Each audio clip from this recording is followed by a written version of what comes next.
Esse vídeo aqui eu vou tratar sobre esse novo evento que já está ganhando alguma repercussão na imprensa e que ainda não ganhou mais repercussão por causa exatamente do momento que nós estamos vivendo do carnaval, que é exatamente o que tudo indica: a criação de um Ministério de Segurança Pública pelo Michel Temer, segundo a imprensa, né, que se dará agora depois do carnaval. E eu quero fazer aqui algumas reflexões sobre essa questão da segurança pública no Brasil, da criminalidade. Preparei uma pauta até extensa, o que não é costume, porque esse tema, ele de fato, ele termina sendo, converge para esse tema um conjunto muito amplo de variáveis, e termina que qualquer sintetização corre o risco de cair em erro, certo? Segundo a imprensa também, é uma iniciativa que está recebendo o apoio da bancada da bala no Congresso, né? Bancada essa que eu apoio, particularmente na maioria dos seus discursos e temáticas abordadas, né?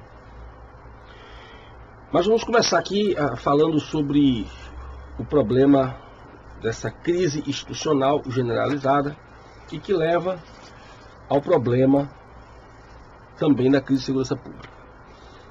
Essa crise, a crise da segurança pública, ela gera uma tragédia anunciada há muito tempo. Nos meus 15 anos de currículo como instrutor, professor de academia de polícia, de aula para a polícia do Brasil todo, então eu posso, para policiais do Brasil todo, então eu posso ter uma noção razoável. Não se trata aqui de estabelecer verdades, mas uma noção razoável, inclusive dessa perspectiva de tempo. Um dos grandes problemas que eu identifiquei desde logo foi exatamente o problema da estrutura da administração pública brasileira, quando adequada, principalmente às instituições que fazem parte da persecução penal, e antes disso até podemos falar da própria segurança pública, não só o elemento investigativo até o sistema prisional, mas também já anexando esse universo a questão da segurança pública. Uma tragédia anunciada por quê? Primeiramente, porque nós temos uma estrutura falaciosamente dita burocrática.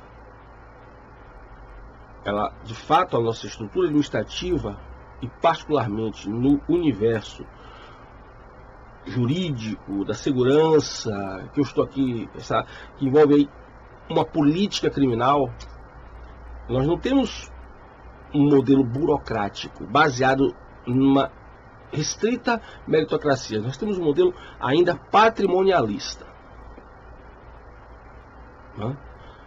O único elemento que nós temos, no meu humilde entendimento, que caracteriza de fato uma burocracia pelo seu viés da meritocracia, é o concurso para entrar. Ele faz o concurso para entrar. Seja polícia, Ministério Público, Judiciário, ele faz o concurso para entrar. Depois, na progressão da carreira, tudo leva em conta as relações políticas. Não se trata simplesmente de ficar aqui, corrupção, nada disso. É uma questão de tem que ter network. Não apenas mérito e competência, também. Mas nem sempre os mais detentores de méritos são aqueles que conseguem alcançar o topo das carreiras dos postos de comando nessas instituições. Basta olhar o nosso judiciário. A partir da primeira instância, da tão temida agora primeira instância, no mais, é jogo político. São relações. Né? Nas polícias, isso se dá da mesma forma. Ninguém alcança o cargo de comandante-geral, ninguém alcança o cargo de delegado-chefe se não tiver relações políticas. Não estou dizendo aqui, nem insinuando que tenha algo a ver com alguma ilegalidade. Não. Até porque, como eu disse antes, ou imoralidade. Não. Até porque, como eu disse antes, a própria estrutura administrativa, de caráter ainda visivelmente patrimonialista, favorece isso. Favorece isso. A questão é que essa estrutura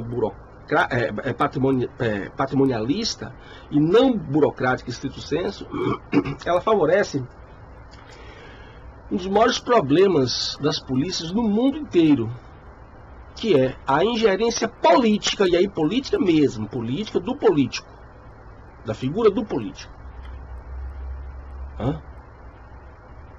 No caso brasileiro, desde um governador, um deputado estadual, um deputado federal, o presidente, o ministro, enfim.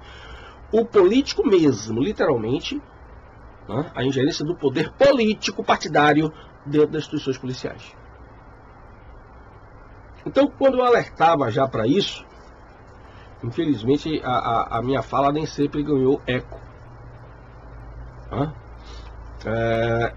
Mas eu já cantava essa pedra e mostrava isso como uma tragédia anunciada, porque na medida em que não se cuidava de se estabelecer critérios mais meritocráticos para a progressão da carreira interna às polícias,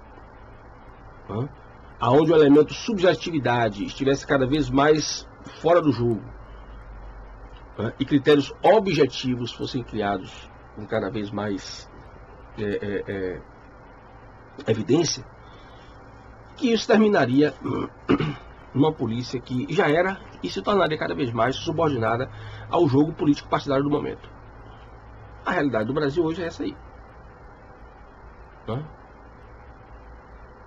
que nós temos é uma segurança pública completamente subordinada ao jogo político. Nunca deixou de ser, mas exagerou-se bastante. Particularmente quando esse jogo político, hoje influenciado por ideologias neomarxistas, não vou ficar chamando de esquerdista não, que isso é um termo muito suave, neomarxistas, pelos mais diversos apelidos, esquerdista, progressista, direitos humanos, enfim. Então, quando essa visão neomarxista adentrou e cada vez mais ocupou espaços dentro de uma política, inclusive dita, como se fala por aí, gramsciana, de fato as polícias foram sendo contaminadas por toda uma ideologia revolucionária que visava fundamentalmente desmoralizar para justificar o desaparecimento da hierarquia. Eu já falei em diversos vídeos. Um dos objetivos do projeto pós-moderno é implantar a ideia neomarxista de igualdade, onde todos são iguais por baixo, não é por cima como você pensa, é por baixo. Para isso é preciso anular, desfazer, abolir, fazer desaparecer todas as instituições que melhor representem a questão hierarquia. E o militarismo, não preciso dizer, está pautado na hierarquia por excelência. Então, por isso que todas as instituições militares, elas passaram a ser, isso deve estar muito claro para você agora, passaram a ser alvo de ataques, de denúncias, sempre denúncias. Observe que o ataque que você vê, preste bem atenção, às polícias militares brasileiras, não é o mesmo que você vê às polícias civis. As polícias civis, evidentemente, estão também pautadas em algum tipo de hierarquia. Mas aquela que representa aquilo que para os neomarxistas, o problema da questão são as polícias militares e as forças armadas. Por isso, fazer todo o possível para a desmilitarização das polícias militares na Bahia, no Brasil.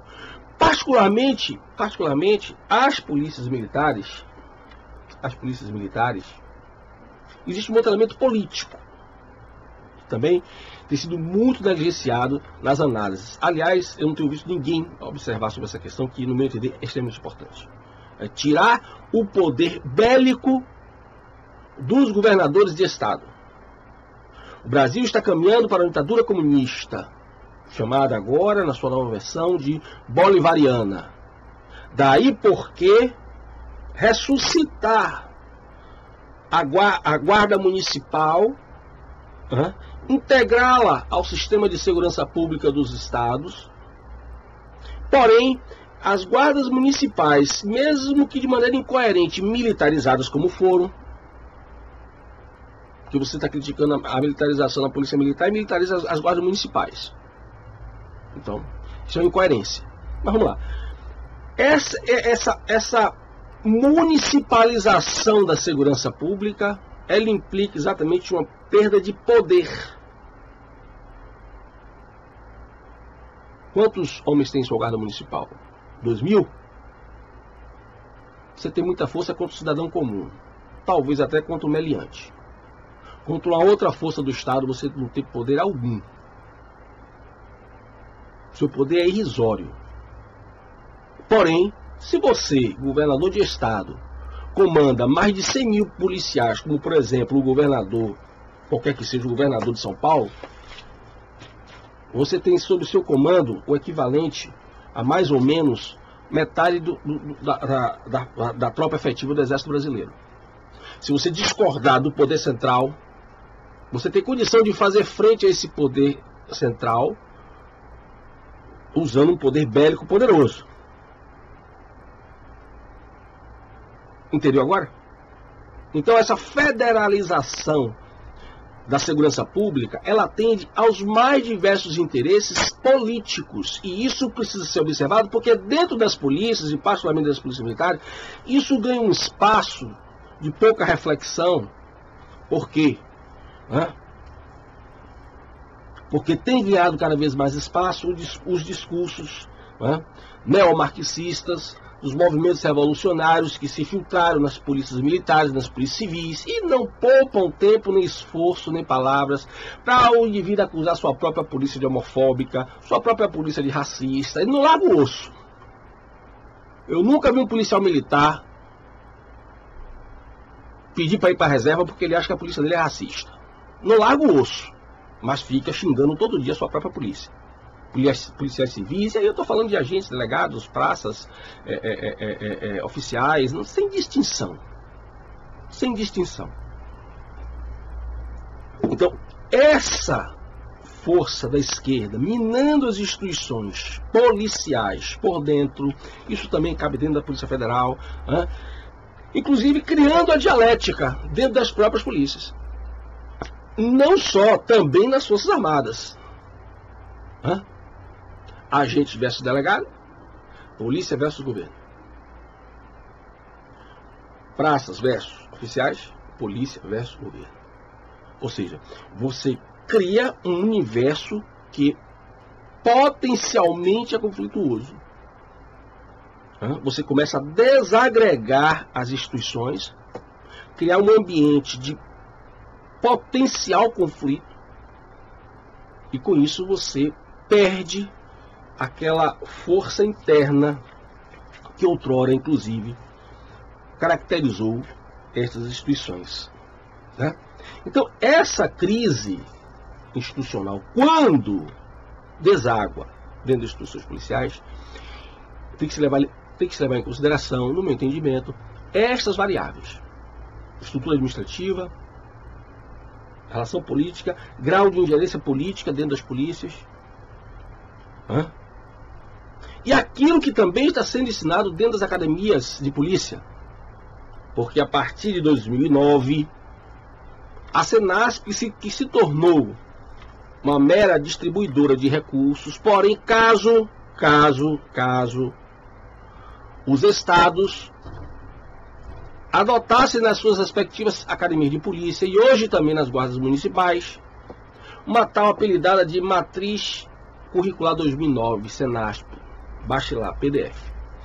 Uma matriz curricular inteiramente gramsciana, pautada inclusive no humanismo pós-moderno.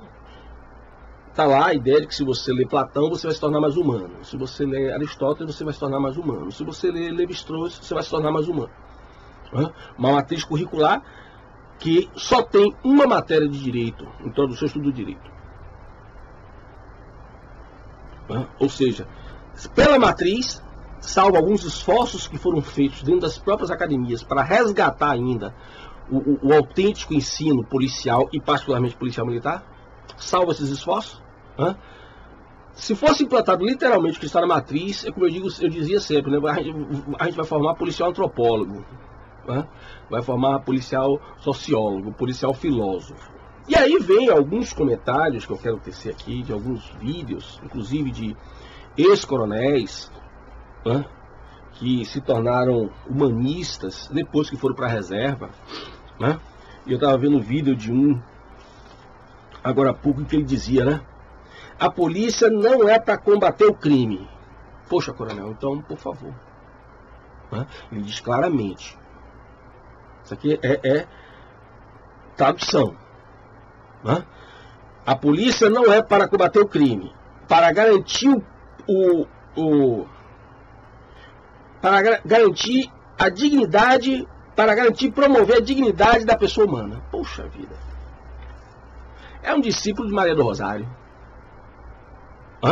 É um discípulo de Maria do Rosário. O que eu fico impressionado é quantos oficiais superiores, praças também, delegados, agentes, enquanto estão, mas particularmente os delegados, os oficiais que possuem literalmente postos de comando, enquanto estão dentro das instituições, comum das relações de poder político. Quando saem, se tornam adeptos da filosofia neomarxista, dos partidos marxistas brasileiros, e aí vem com um pronunciamento no absurdo desse. Como é que a polícia vai poder promover e garantir a dignidade humana sem combater o crime? Ou seja, é aquele discurso de que o policial não pode atacar exatamente o núcleo da questão, que é uma criminalidade que foi fomentada no Brasil. Basta você ver escritos de autoras como Alba Zaluar, que escreveu muito sobre a história do crime no Brasil, mostrando inclusive a evolução. Eu tenho também um livro escrito, uma hermenêutica do crime. Basta você ver a evolução histórica, particularmente dos anos 80 para cá. Foi montado. A criminalidade no Brasil, ela existe para ser assim. Em paralelo a isso, o discurso sobre o sistema prisional brasileiro. Não pode construir presídio. Isso é um discurso do abolicionismo penal. Isso é um discurso revolucionário.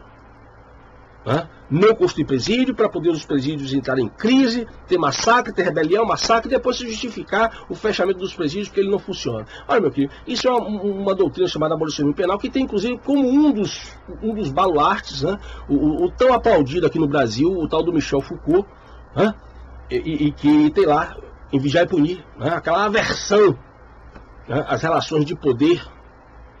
Tudo para Michel Foucault é repressão. Tudo para Michel Foucault está permeado de relações de poder repressivo. E a questão sexual, a questão psíquica e a questão criminal, através das suas instituições, representam muito bem, segundo ele, essa sociedade da repressão, essa sociedade opressora que deve ser abolida, segundo Foucault. As pessoas esquecem que a teoria Foucaultiana, a obra Foucaultiana, é um projeto revolucionário, porque ele assim o diz, inclusive, não é uma questão de interpretação. E aí nós estamos vendo aqui que pela nova proposta,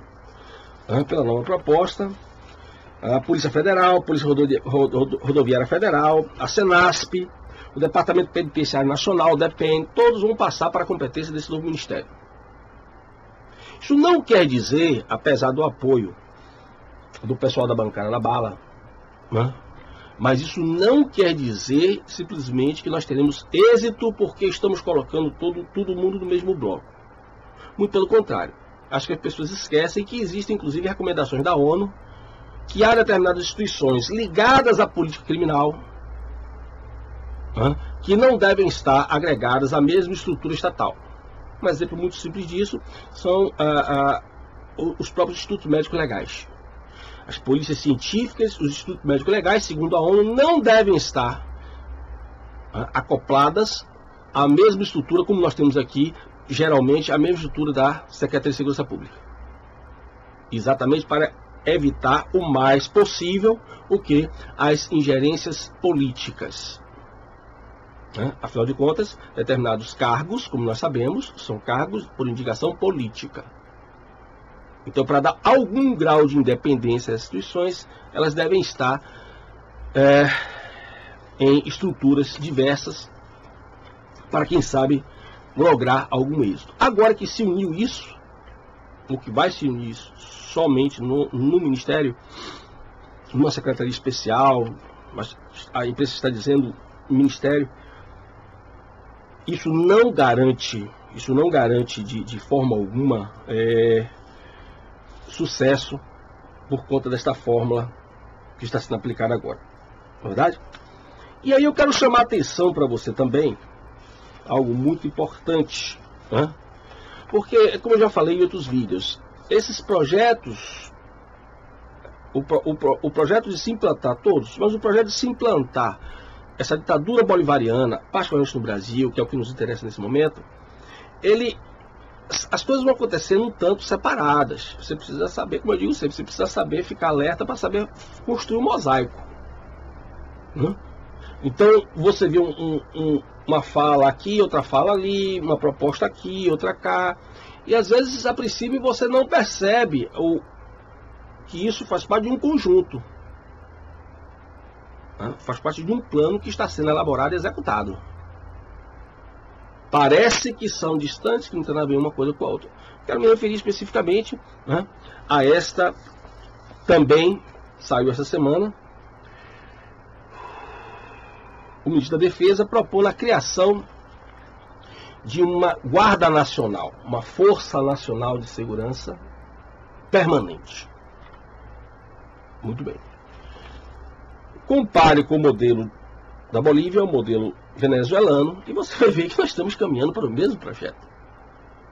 Tá certo? E é evidente que isto é uma forma, se eles conseguirem federalizar a segurança pública, e no meu entendimento, esse Ministério da Segurança Pública foi o primeiro passo para a federalização das polícias. Quando eles conseguirem federalizar as polícias, ou seja, com isso, eles tiram completamente o poder dos governadores, como eu falei antes. Não deu para desmilitarizar, não? Tá certo, então a gente federaliza. Ou seja, se não deu para tirar o poder dos governadores através da desmilitarização, tá certo? Então, eles vão tirar o poder dos governadores federalizando as polícias. Além disso, complementando com a criação de uma Guarda Nacional permanente, e tudo isso para fazer frente ao quê? Ao combate à criminalidade? Não, senhor. Tudo isso é para fazer frente às Forças Armadas brasileiras. Estão criando um poder bélico paralelo e congregado, agregado a uma só instância do Estado brasileiro, a União ou o governo federal, para que esse poder, caso o Exército resolva, por exemplo, as Forças Armadas fazer uma intervenção, caso o Exército discorde, como há algum tempo atrás houve a discordância por parte do general Vilas Boas, de que a presidente Dilma decretasse o estado de defesa. Saiu na imprensa de que, através dessa conversa toda, que ele não apoiaria a decretação desse estado de defesa, Então o que acontece? Caso haja qualquer tipo de discordância em qualquer nível entre o poder central, o partido do poder central, se nós estamos na ditadura comunista, a caminho disso, não há outra fala. Caso haja discordância do poder central, o líder do partido, no poder, presidente, com as Forças Armadas, esse presidente não vai ficar refém dessas Forças Armadas. Ele vai ter o seu poder bélico para tomar as iniciativas necessárias e até mesmo uma possibilidade de confronto entre essas duas forças bélicas, que não é estranho, já disse aqui várias vezes, né? Há um esforço tremendo por parte desses nossos partidos marxistas e desta nossa elite corrompida, inclusive até mesmo do judiciário, né? Para que, não só do legislativo e do executivo, né?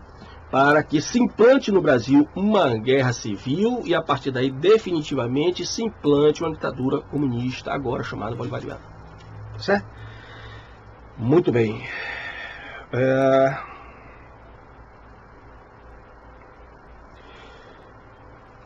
A questão que eu, por último, que eu queria chamar a atenção é exatamente, né, aquilo que denuncia o Joseph Douglas em Red Cocaine, Cocaína Vermelha. Em Cocaína Vermelha, essa tese não é minha. Antes de eu conhecer a tese do Douglas, Joseph Douglas, eu já vim desconfiando disso, né? Que havia um projeto, e eu consegui elementos para fundamentar essa minha ideia, que havia um projeto de narcotização do mundo, e particularmente da América Latina e dos Estados Unidos, eu não tinha a menor dúvida.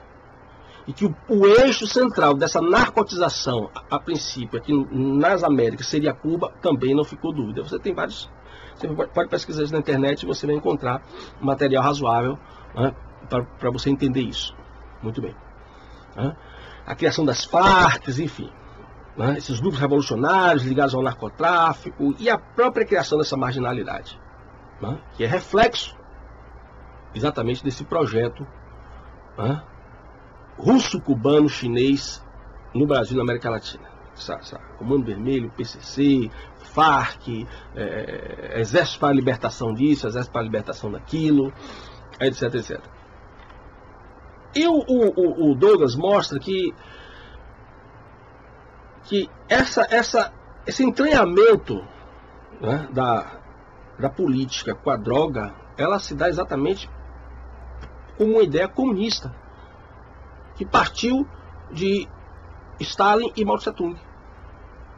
Os caras percebem, eu já expliquei isso em outros vídeos, os caras percebem que, para destruir a sociedade americana, capitalista, burguesa, nós vamos intoxicá-la. Eu já falei 1 milhão de vezes, para parar com essa baboseira de que o problema de droga é um problema social. O problema de droga é uma guerra química. Para você entender, o problema de droga é uma guerra química. Ela tem reflexos na sociedade? Sim, claro que tem. Mas ela tem reflexos na sociedade por quê? Porque vocês têm músicas que incentivam isso, você tem professores que incentivam isso, você tem literatura que incentiva isso, você tem repórteres que incentivam isso, você tem programas de televisão que incentivam isso. Então, como é que você quer que as pessoas não se tornem cada vez mais adeptas de um produto em que o dono desse produto não faz propaganda alguma? Então, o que é que está levando as pessoas cada vez mais a consumirem droga? Se esse produto não está no outdoor, se esse produto não tem espaço na televisão, em alguma revista semanal, o que leva as pessoas cada vez mais a consumirem droga é essa depreciação moral que nós estamos assistindo no Brasil e no mundo, decorrente da introdução dessa visão neomarxista de destruir a moral burguesa cristã. E isso se dá fundamentalmente através do quê? Através das músicas, da literatura. Eu gostaria que você comprasse e lesse, né, o livro do Anatoly Golitsyn, Meias Verdades, Verdades e Mentiras, Estratégia Comunista de Embuste e Desinformação. Gostaria que você comprasse esse livro, né? Eu vou botar no final do meu vídeo para você ler, para você ver que também o que eu estou falando aqui não tem nenhuma grande ideia da minha cabeça. Tá certo? Eu poderia aqui estar querendo defender uma tese maravilhosa. Não, os caras estão falando. Isso aqui é um ex-general russo, ainda no período da União Soviética, que vai se asilar nos Estados Unidos e lá, através desse exílio, ele consegue se estabelecer nos Estados Unidos e vai escrever esse livro, que é uma denúncia de quais são as técnicas utilizadas na época pela KGB até hoje, pelos serviços secretos comunistas para se infiltrar nos países ocidentais e destruir a sociedade ocidental por dentro, com o objetivo fundamental, evidentemente, de atingir a juventude. Tá certo? A juventude, por quê? Porque você contamina e você destrói a possibilidade da reprodução de valores antigos nas novas gerações. Tá certo? Então eu espero que esse vídeo tenha servido para esclarecer alguma coisa para você. Tá certo? Analise e reflita sobre o que eu falei. E muito cuidado com esses novos especialistas de plantão, financiados aqui no Brasil pela Open Society, que está bancando aí bolsas de mestrado e de doutorado para todo mundo se tornar especialista em segurança pública, falar de polícia, de crime. Muito cuidado com esses especialistas de plantão, esses policiais que ao se aposentarem se tornam discípulos de Maria do Rosário, tá certo? Enquanto estavam no cargo de comando, não fizeram nada a não ser se manter no cargo através das suas relações político-partidárias, tá bom? E hoje fazem as suas críticas abstratas, como esta aqui. Achei fantástico, né? Para não dizer outra coisa. Né? A polícia não é para combater o crime, mas para garantir e promover a dignidade humana. Que maravilha, Que maravilha. Eu não entendi muito bem isso aqui não. Até prefiro não entender, mas é o que está acontecendo no Brasil. São esses especialistas que você deve ter cuidado, porque eles estão sempre com cantos de sereia no seu ouvido para adocicar a sua alma, tá certo? E te levar para o inferno junto com eles, tá bom? Um abraço, muito obrigado pela sua atenção. Se você gostou, se inscreva no meu canal, Seminário Crítica e Crise, e divulgue meu trabalho.